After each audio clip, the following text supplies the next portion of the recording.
नागपूरचं cyber police station. काही दिवसांपूर्वी या पोलीस स्टेशनमधून एक बातमी आली.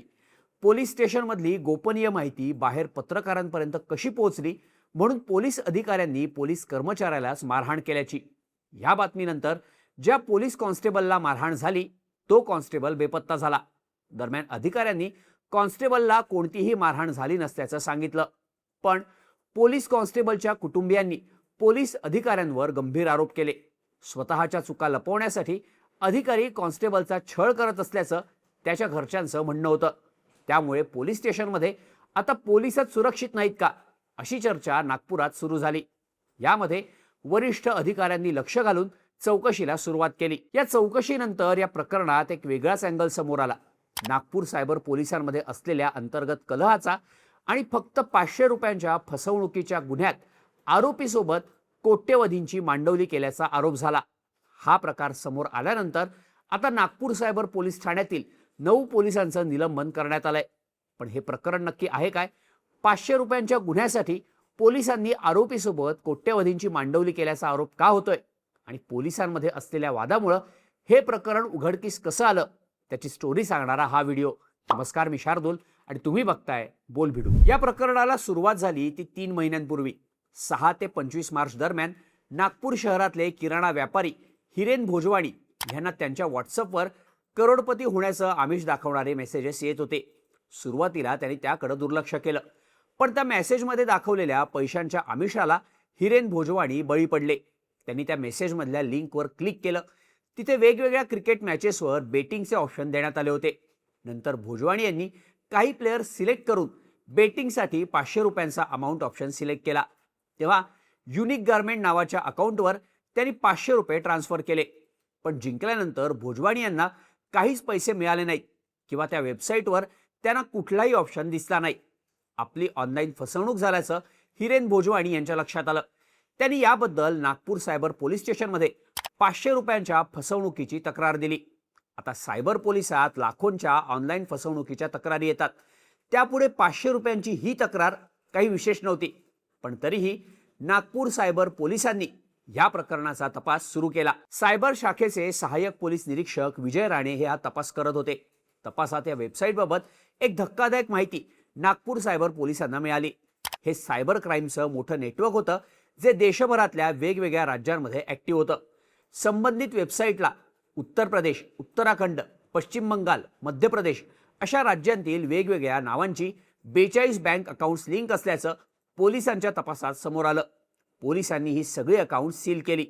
या सगळ्या अकाउंट्समधून एकाच व्यक्तीच्या अकाउंटला पैसे ट्रान्सफर होत असल्याचं पोलिसांना समजलं. या सायबर क्राईमचं कनेक्शन मुंबई आणि पुण्यापर्यंत असल्याचं पोलिसांना समजलं. नंतर तपास अधिकारी विजय राणे यांच्या नेतृत्वातल्या 2 पथकांनी बाय रोड आणि बाय प्लेन जाऊन मुंबई आणि पुण्यात ठिकठिकाणी छापे टाकले. त्यात पुण्याच्या छाप्यात 14 जणांना ताब्यात घेऊन चौकशी करण्यात आली. त्या चौकशीत या फ्रॉड बेटिंग रॅकेटचा मास्टरमाइंड एकांश जैन नावाचा तरुण असल्याचं समोर आलं.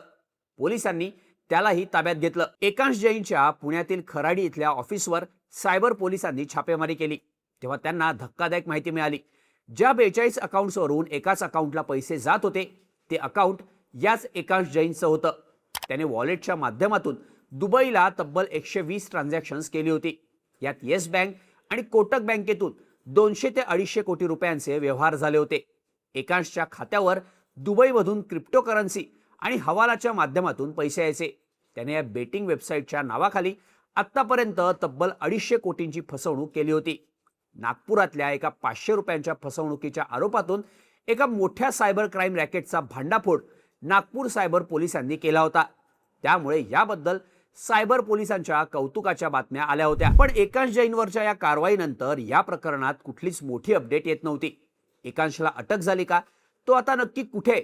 याबद्दल कोणतीच माहिती नागपूर सायबर पोलिसांकडून आली नाही.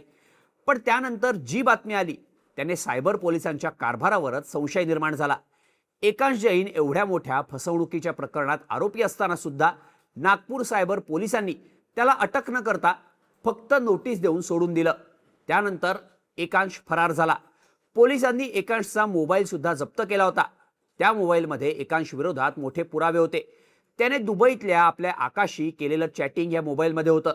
पण या मोबाईलबद्दल पोलिसांच्या रेकॉर्डमध्ये कोणतीही माहिती देण्यात आली नाही. तसंच याच गुन्ह्याच्या तपासासाठी नागपूर पोलिसांचं दुसरं पथक मुंबईला गेलं, पण कारवाई न करताच या पथकाला परत बोलावण्यात आलं. मुंबई आणि पुण्यात जाण्यासाठी दोन्ही पथकांनी वरिष्ठ अधिकाऱ्यांची परवानगी घेतली नाही किंवा स्टेशन डायरीतही तशी नोंद केली नसल्याचं समोर आलं. यानंतर नागपूर सायबर पोलिसांनी 500 रुपयाच्या फसवणुकीच्या गुन्ह्याच्या बदल्यात आरोपी एकांशकडून कोट्यवधींची वसुली करून मांडवली केल्याचे आरोप करण्यात आले. ही गोष्ट बातम्यांमध्ये आल्यानंतर नागपूर सायबर पोलिसांची बदनामी व्हायला लागली. सायबर पोलिसांसह संपूर्ण नागपूर पोलीस दलाची प्रतिमा डागाळायला लागल्यानं वरिष्ठांनी यात लक्ष घातलं. त्यानंतर काही दिवसांनी या सायबर क्राईम प्रकरणाचे तपास अधिकारी विजय राणे यांच्यावर गंभीर आरोप झाले. विजय राणे यांनी पोलीस स्टेशनमधील गोपनीय माहिती बाहेर पत्रकारांपर्यंत कशी काय पोहोचली असा जाब विचारत आपल्याच पथकातील पोलीस कॉन्स्टेबल प्रफुल्ल ठाकरे यांना धक्काबुक्की आणि मारहाण केली. त्यांनी प्रफुल्ल यांचा मोबाईल हिसकावण्याचा सुद्धा प्रयत्न केला. मारहाण आणि अपमान झाल्याची तक्रार घेऊन प्रफुल्ल ठाकरे वरिष्ठ अधिकाऱ्यांकडे गेले, पण त्यांना न्याय न मिळाल्यामुळे ते 2 दिवस बेपत्ता होते. तेव्हा प्रफुल्ल ठाकरेंच्या कुटुंबियांनी नागपूर सायबर पोलीस स्टेशनमधील अधिकाऱ्यांवर गंभीर आरोप केले. काही अधिकारी स्वतःच्या चुका झाकण्यासाठी प्रफुल्ल यांना त्रास देत असल्याचा आरोप त्यांनी केला. तसंच आमच्या मुलाचा शोध घ्या, त्याच्यासोबत काहीही चुकीचं घडलं तर त्याला सरकार जबाबदार असेल असं प्रफुल्ल ठाकरेंच्या कुटुंबियांनी म्हटलं. पोलीस स्टेशनात पोलीस अधिकाऱ्यांनीच कॉन्स्टेबलला मारहाण केल्याची घटना घडल्यानं या प्रकरणाला गंभीर वळण मिळालं. आरोपीकडूनच पोलिसांनी केलेल्या वसुलीचं प्रकरण बाहेर आल्यानंच हा प्रकार घडल्याचं बोललं जाऊ लागलं.